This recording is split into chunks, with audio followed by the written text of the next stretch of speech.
We see an old abandoned house where part of the roof has been renovated, like half of it, and the right part is not. It's at least 120 years old. What we see here is an old sign that says Opasny Zavoi, which is dangerous curves in the road, dangerous bends. The contrast is with this nice home, family home of several floors that was built during the communist times. This could be, let's say, 40, 50 years old, as well as all of these houses around. So back in the day, you used to have the farms, and then later during communist times, when things became, let's say, a bit wealthier, houses were built all over Bulgaria in this shape and form. We see my car right over there on the left. I rent this Toyota Auris from a Dutch guy who lives in Bulgaria. He has a car rental agency, and this car for 7 days costs me 375 leva, I believe, which is, let's say, not even 200 euros, 180 short, something like that, which is a fairly good deal. I'm now going to check out a very old church up that hill, and as I've explained to you in the Vaksevo video, the documentary which you might not have seen, but it was quite an interesting one, I mentioned that in Western Bulgaria there are many churches and monasteries. And why is that? Well, they used to be all over Bulgaria, and in fact there still are.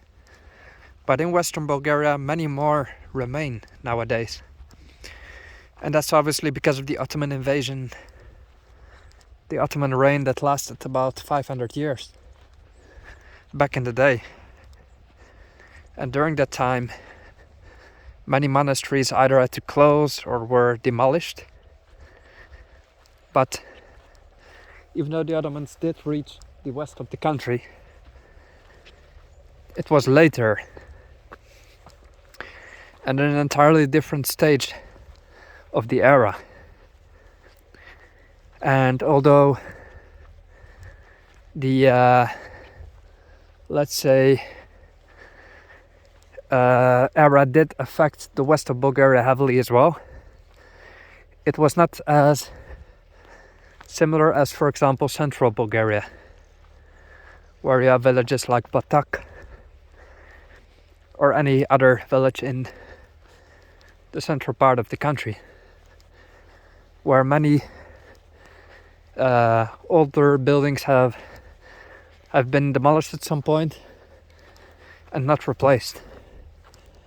So in a way, the central part of Bulgaria is the spiritual part of the country as well, because it was the leading force in the uprising in what was it, 1876 or 1867, the Возрождение, which is an uprising or a rebirth, let's say. The central part of Bulgaria played a major role in that, because that's where the uprising came from towns like Koprivnica and Klisura and the whole area basically. But many hideouts were in western Bulgaria. Vasilevsky was murdered in near Lovech, but he at some point had a hideout in a monastery in western Bulgaria near Godech, which is not too far from Serbia. So at some point western Bulgaria was a hideout for many of these revolutionaries, such as Vasilevsky, but not only him. And in another way, western Bulgaria might also be the spiritual heart of the country, at least in my opinion, because many of the churches and monasteries remained such as this wonderful one. And I'm very, very fond of visiting such places. Look at it. Because spirituality comes in many ways. In Bulgaria, for me at least, it comes through nature, through the atmosphere, through the people and their energy. But partly it also comes through the religion of the Bulgarians, although not being a strictly religious country anymore. It does very much adhere to ancient tradition and folklore. So Western Bulgaria, in its own way, in its own regard, is to me the spiritual center of Bulgaria as well. Because all of this remains, and if it remains, the energy is still here. The past is still felt, by me at least. And that means that spirituality is present.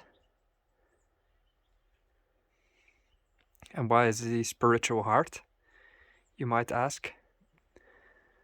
For me, it contains a true essence of Bulgaria right here. It feels different, let's say, the west of Bulgaria.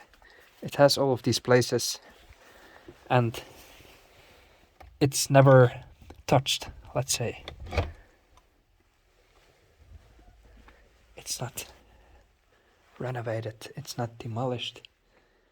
It's just kept exactly the way it was. And it makes it so special. It hasn't been affected by time. And because these churches are so well built, they will stand the test of time. In Western Bulgaria, many churches are built entirely out of stone. That's construction that you don't necessarily see in other parts of Bulgaria, where they work with more wooden structures, and that's easily affected by things such as the weather and just time. Wood eventually starts to rot if you don't maintain it, and stone will keep standing as long as there's no wood inside it. It will just stay the way it is, especially when you over-engineer it, such as these churches. You see that the walls are very thick, and that means that it's over-engineered because the architects and construction workers back in the day didn't really know how heavy to make things and how to use the minimal amount of, let's say, stone in order to work cost effectively. That was not the point. They rather over-engineer it with thick walls so that it would at least be stable, and they much rather had the use of too many materials than a weak construction that it couldn't rely on.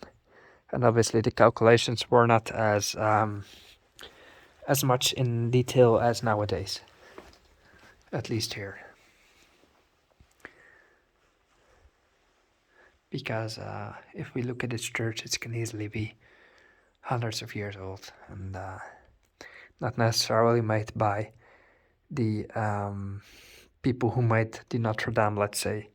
It could be local workers, it could be architects from around the Bulgarian empires, who knows.